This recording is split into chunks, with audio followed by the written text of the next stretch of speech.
So, dumating na kami sa Mura, Cabana. Kaso wala pa yung magsusundo.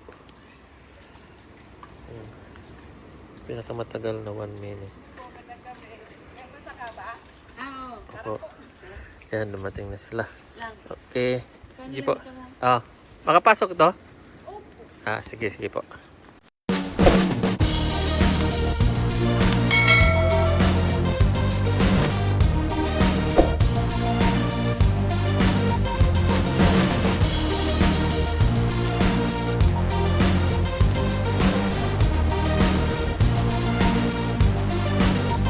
The next day. Once again, good morning mga kasero. Welcome ulit sa ating channel, 000 Vlogs. So, ito yung day 2 ng aming biyahe. Kasi kahapon day 1 yung galing kami sa Ormoc. So far, parang wala na namang bagyo. Tingnan natin mamaya sa update kung may bagyo pa. Sana makatawid kami doon sa sa Matnog para malapit na lang kami sa Mayon. So ngayon medyo cloudy naman yung panahon. May medyo konting init. Saka ganda naman ng wala naman masyadong malalaking alon. Dito rin yan sa malapit may nagsusurfing. The rest dun sa malayo wala naman. So ang ganda ng view dito. Ang ganda rin ng dagat, malinis. Kaso medyo rocky formation lang. Mga rock formations din sa So, malinis naman sa liguan. At saka accommodating yung mga tao nandito. So, papakita ko sa inyo yung lugar.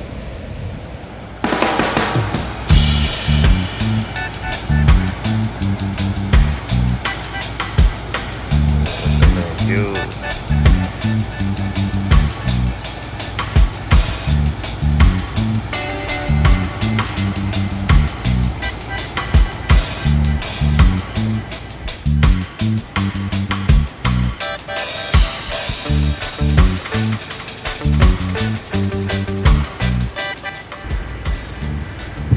So, good morning mga kasero. Yan pala yung Mura, Cabana. So, pinuloyan namin sa gabi. So, as you can see, yung sampay yung mga bus na namin kagabi. So, sa labas ito yung seawall. Yung sabi nila kagabi, malapit sa seawall. Maraming nagsisurf.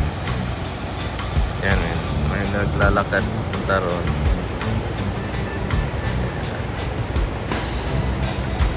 Yan.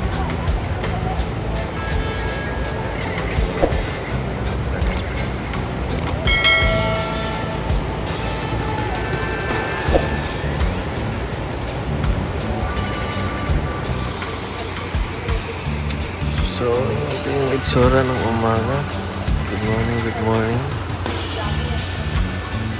So far, parang wala namang howdy. Maliit lang yung lugar na ito.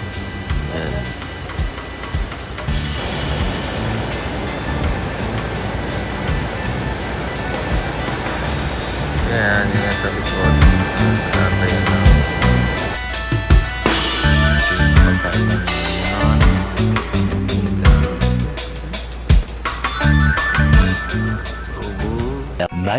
Much later. Ligpit na kami, tapos na.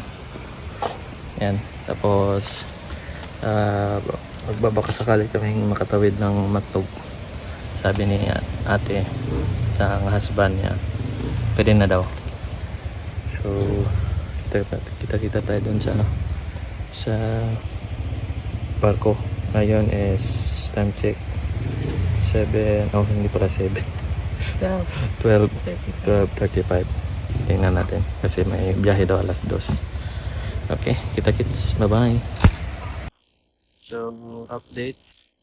Yan na po yung natakbo namin galing Cebu papunta dito sa Allen.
at nakahabol pa rin.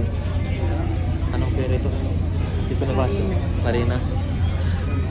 Shoutout sa inyo yung tumulong sa amin para makahabol dito. So target namin aabot doon ng anong oras na? So baka aabot kami ng Matnog 2:30 or 3 ng hapon. Okay, kita-kita tayo doon.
So, andito kami si Jopan. Time check 4:46. Ayan. So, dumaan lang kami dito para mag-picture sandali. Pinapawisan. Yeah. Ayan o, I love Joban. Joban. Sino ba si Joban? Joban. Banjo? Banjo. Rachat Banjo. Okay, so alis na kami. See you mamaya sa next stop. Saan yung next stop natin? Hindi mo alam? Hindi ko rin alam. Depende na kay Google. Okay, see you tayo mamaya. See you mamaya sa next stop namin. Bye.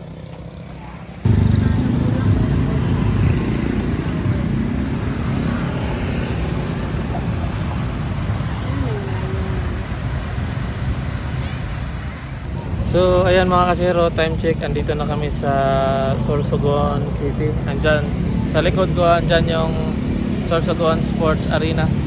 So time check 5:17. So abot tayo ng Legazpi kasi dadaan pa tayo ng kakain. So before kami didiretso ng Legazpi. Okay, bye bye.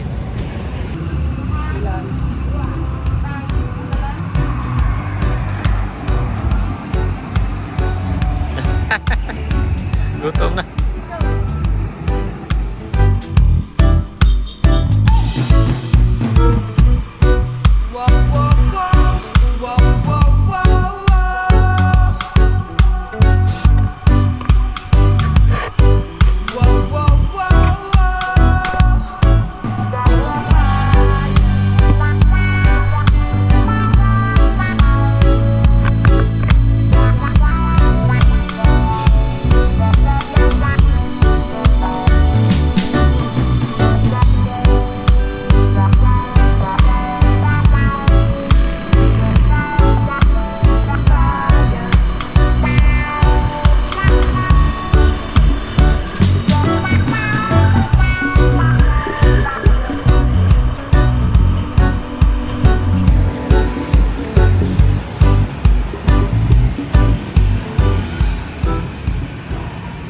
Legazpi City, Albay.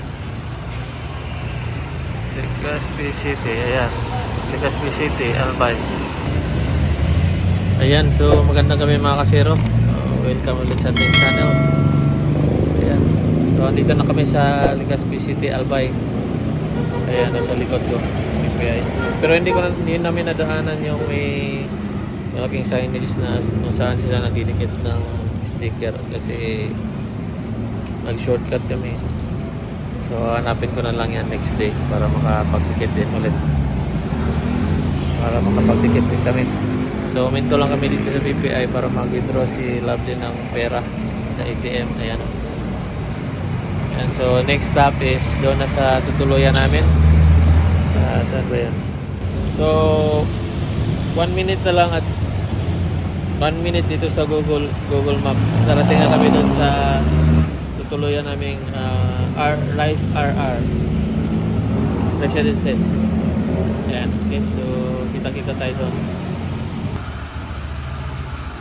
So, ito yung parking area nila sa Rise RR. Karating na kami dito. So, update. Yan na po yung tinakbo namin. 600 kilometers from Cebu. Yan. So, karating kami 7:45. Yan, good evening mga kasero. Update lang tayo. Dito na kami sa second night namin. At saka we're here at Rise RR Residences. So, ito yung room nila. So, kahit gumagala, nagtatrabaho pa rin. Yan. Work-life balance. Habang gumagala, nagtatrabaho.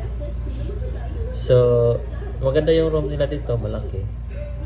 For only 1,150. So, kinuha ng 2 gabi rito kasi bukas plano namin is pumunta ng Mount Mayon. So, at the same time, pag tapos namin, iikot doon na kami pagbabalik. Doon na kami sa kabila para parang iaano namin Mayon Loop. So, pero before kami makarating doon sa sa planetarium, may dadaanan muna kaming mga tourist spots na nasa before makarating doon. So, dadaanan namin yung pinakasikat dito na yung Kagsawa Ruins. So, isa yan sa dadaanan namin bukas. So, ayan. So, magpapahinga muna kami. So, tsaka kung mapapanood nyo ng buo ang video na to, papaskil ko sa huling part ng video na to yung lahat ng magagastos namin, from bar sa barko, lahat ng magagastos namin, pagkain, gasolina, related sa biyahe na to. Okay? So, kita tayo bukas ng umaga mga kasiro. Kaya, bye!